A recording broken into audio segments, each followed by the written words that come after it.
Tariki ya 8 Mata 2019 twari hano dutangira ku mugaragaro ubusitani bw'urwibutso. Uyu munsi tukaba twongeye guhurira hano mu gikorwa cyo gutaha umurimo mwiza twakoze hano hantu, ndetse tunakomeza kwibuka abacu bishwe muri Jenoside yakorewe Abatutsi mu 1994. Akenshi bavuga ko ubusitani ari ikimenyetso cy'ubuzima, kandi nibyo koko. Nubwo ubusitani butashye uyu munsi bubumbatiye amateka yacu atuvuna, iyo ubuye amaso ukabona ubwiza bw'ahantu nuko hatoshye, wumva umutima uruhutse. Banyakubahwa muteraniye hano, babyeyi, bavandimwe, rubyiruko, bana bacu, ngurwo rero u Rwanda twubatse muri iyi myaka 28. U Rwanda twubatse dukunze, twubaka dukunze, kandi tuzanakomeza kubaka. Ndetse no mu gihe cy'izuba rikakaye cyangwa se ibihe bigoye tunyuzwamo, ruzakomeza gutuhagira. Munyemerere nze kugira icyo mvuga mu rurimi rw'amahanga kugira ngo abashyitsi bacu nabo babashe gukurikira ubutumwa bw'uyu munsi. Chers invités, chère jeunesse rwandaise, votre présence aujourd'hui, votre implication dans cet exercice de commémoration et de défense de notre histoire, l'agonie d'un dernier souffle d'1 million de victimes nous en dit tellement sur l'âme de ce pays. Soit qu'il fut un jour atrophié par une division préméditée, un stratagème d'individus et d'institutions assoiffées de pouvoir, qu'il fut un jour incendié par une haine fondée sur une pseudo-science et une manipulation de notre histoire et culture sociale, que la perception de l'appartenance ethnique fut en notre passé utilisée comme un bouc émissaire pour tous nos conflits et dilemmes sociaux, ce pays que nous aimons tant est aujourd'hui uni. Il est uni dans la détermination d'honorer ceux qui ont payé de leur sang pour cette déchirure injuste, lâche et barbare. Mesdames et messieurs, le Rwanda est effectivement ouvert vers le monde. Mais comment nous assurer, chers invités, que ce monde est adéquatement informé pour qu'à son tour accueille et collabore avec notre jeune nation unifiée? Pourquoi le génocide contre les Tutsis, un crime contre l'humanité, ne serait-il pas enseigné à l'école, basé sur les faits présentés par ceux qui l'ont vécu et ceux qui ont reconnu leurs crimes? Comment peut-on nous assurer que le rejet de la haine ethnique soit inclus dans le curriculum de nos enfants pour que plus jamais ne soit pas réduit uniquement à un slogan des journées commémoratives? Nous devons absolument empêcher la rhétorique haineuse et rétrograde de ceux qui opposent le progrès de notre patrie, de se répandre au sein de notre pays et au-delà de nos frontières pour prévenir la réoccurrence de cette gangrène meurtrière. Nous nous battrons pour déraciner de notre riche sol retrouvé toute trace de haine ethnique. Nous refuserons que les paroles des négationnistes souillent l'étoile de nos vies. Nous nous opposerons à l'empoisonnement de notre patrie et de sa terre qui nourrit ce jardin.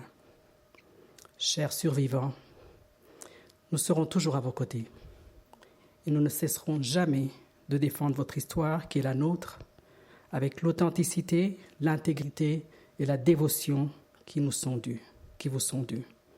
Le jardin de la mémoire des victimes du génocide contre les Tutsis est certes entretenu et préservé par les mains vertes et les cœurs aimants de tous ces architectes et paysagistes qui lui ont donné la vie, tel que notre cher Bruce Clark. The soul behind this garden. Thank you, Bruce. Et merci à tous. Mais ce jardin se nourrit aussi de notre serment que l'inimaginable ne se reproduira plus. C'est pour honorer cette promesse que l'on choisit de se rappeler non par résignation, mais par courage, par devoir. Kubacu twibuka, urumuri rwanyu ruzatumurikira iteka. Igihe cyose twiyemeje kwibuka, no kubumbatira amateka yacu ntimuzazima bibaho. Abahakana urupfu mwishwe bafite urugendo rurerure kandi rutazagira aho rubageza. Chers amis, aujourd'hui sur une note que j'espère plus lumineuse, nous nous tournons aussi vers l'avenir, armés de leçons que nous avons su en tant que pays apprendre de notre passé douloureux. Nous reconnaissons ainsi bien combien l'amour, l'harmonie et le patriotisme peuvent honorer le combat de nos survivants et le triomphe de l'unité sur la haine. Chers invités, peu importe votre position géographique ou la langue dans laquelle vous vous exprimez le mieux, tant que le Rwanda est votre terre, mère ou celle de vos ancêtres, tant que vous désirez l'unité et l'harmonie pour notre pays, le Rwanda vous offrira toujours un sanctuaire de l'affection et de la protection. Le voyez-vous, chers amis, combien ce jardin est en effet une métaphore parfaite pour la vie et en particulier notre survie.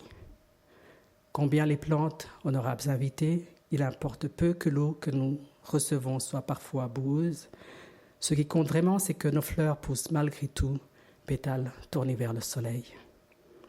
Aujourd'hui, chers invités, nous devons aussi réitérer et même revisiter la promesse que nous avons faite il y a de cela 28 ans et que nous avions promis d'honorer quand nous plantions ce premier arbre il y a 3 ans.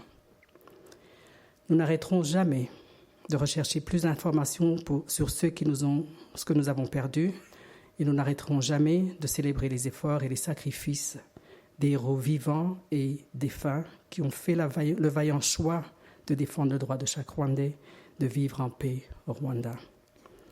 Ces hommes et femmes debout auxquels les splendides murailles silhouettes de ce jardin rendent hommage, et ces Rwandais qui ont refusé de mourir à genoux, nous rappellent tous les jours à travers la fertilité de notre chère terre, qui est malheureusement accueillie prématurément, que tant qu'il existe toujours une miette de vie, nous nous devons de nous battre pour plus de survie et pour plus de progrès. Babyeyi bacu, bavandimwe, bashyitsi turi kumwe uyu munsi, ubusitani bwatekerejwe buhereye ku mateka mabi ya Jenoside yakorewe Abatutsi yadusigiye ibikomere byinshi. Uyu munsi twese dutewe ishema nuko twabashije kubirenga nubwo hari benshi bakiri kure muri runo rugendo. Nk'uko abadutambagije ubusitani babigarutseho, ngira ngo na Minisitiri Bizimana yabivuze, umunyinya uteye muri ubusitani ni ikimenyetso cy'ubudaheranwa ku Banyarwanda, niryo shema tugendana rituma tudashinjagira dushira.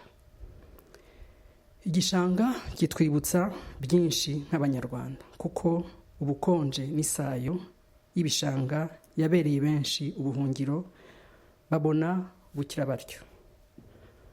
Buri buye ryateretswe muri ubusitani rishushanya ubuzima bw'abacu twabuze, ari abo twashyinguye n'abo tutagize amahirwe yo gushyingura, kuko kugeza uyu munsi hari abakoze Jenoside cyangwa abandi bafite amakuru banze gutanga kugira ngo tubashe gushyingura abacu mu cyubahiro bakwiye, ngo kandi imitima yabo n'iyacu nako iruhuke. Icyifuzo cya buri wese ni uko ubusitani bukomeza kutubera ahantu hadufasha kwibuka no kwiyubaka. Chers survivants, chers Rwandais, chers fils et filles de notre pays, dans ce jardin existe de l'amour pour vous, de l'estime pour votre bravoure et une nouvelle promesse d'assurer que plus jamais, nous ne revivrons la souffrance qui nous amène ici aujourd'hui. Cet amour, ce respect et ce serment vivent à travers chaque fleur, chaque plante, chaque pierre, chaque symbole qui nous entoure. Puissiez-vous trouver du réconfort ici. Puissiez-vous utiliser ce jardin pour vous enrichir en connaissances sur notre histoire. Et puissiez-vous être inspiré par ce jardin et par la vie qu'il respire, à vous battre pour notre cher pays contre les négationnistes, les déserteurs et contre ces brebis égarées. Bavandimwe mwese muri hano, abafatanyabikorwa, inshuti z'u Rwanda, urubyiruko rwacu, ku bafatanyabikorwa bacu, abanditsi n'inshuti z'u Rwanda, mwese mukomeza kubana natwe mu rugendo rwo kwiyubaka no kurinda amateka yacu, ntawabona uko abashimira. Dukomeze rero gufatanya kubwira isi ngo ntibizongera kubaho ukundi, never again. Dukomeze gushyira hamwe kugira ngo ibikorwa nk'ibi bibumbatira amateka yacu binadufasha kwigisha abato byiyongere. Igihe cyose tuje muri ubusitani bwo kwibuka bijye biduha imbaraga zo guhobera ubuzima no kugirana isezerano n'abacu ndetse n'igihugu ko tutazahwema kurwanira u Rwanda.